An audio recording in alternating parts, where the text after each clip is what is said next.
যোৱা এক মাহ ধৰি মই পজিটিভ ভাইবছৰ নিউজ বনাব পৰা নাছিলোঁ কিয়নো আমি ইয়াত দিল্লীত বহুত বেছি গৰমৰ মাজত থাকিব লগা হৈছে এইবাৰ আপুনি দিনত ইয়াত ফেন চলোৱাৰ পাছতো 45 ডিগ্ৰী টেম্পাৰেচাৰ ৰুমৰ ভিতৰতে 45 ডিগ্ৰী টেম্পাৰেচাৰ মাজত থাকিব লগা হৈছে গতিকে এই বছৰ আমি এক ভয়ংকৰ গৰমৰ সন্মুখীন হৈছোঁ দিল্লীবাসীয়ে আৰু এই বছৰ আৰু এটা ঘটনাৰ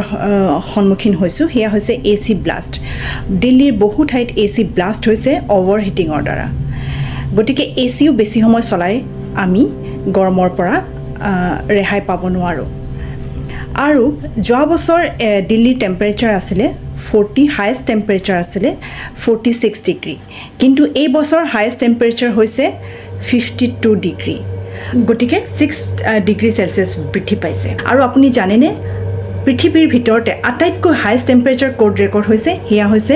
ডেথ ভেলী মৃত্যু উপত্যকা নামেৰে জনাজাত কেলিফৰ্ণিয়াৰ এটা মৰুভূমি অঞ্চলত এই ডেথ ভেলীত হাইয়েষ্ট টেম্পাৰেচাৰ ৰেকৰ্ড হৈছে 56 ডিগ্ৰী কিন্তু অতি দুখৰ বিষয় যে দিল্লীয়ে অতি সোনকালে এই টেম্পাৰেচাৰ অভাৰটেক কৰিব এই টেম্পাৰেচাৰ অতিক্ৰম কৰিব আৰু পৃথিৱীৰ ভিতৰতে হাইয়েষ্ট টেম্পাৰেচাৰ ৰেকৰ্ড ঠাই হিচাপে পৰিণত হ'ব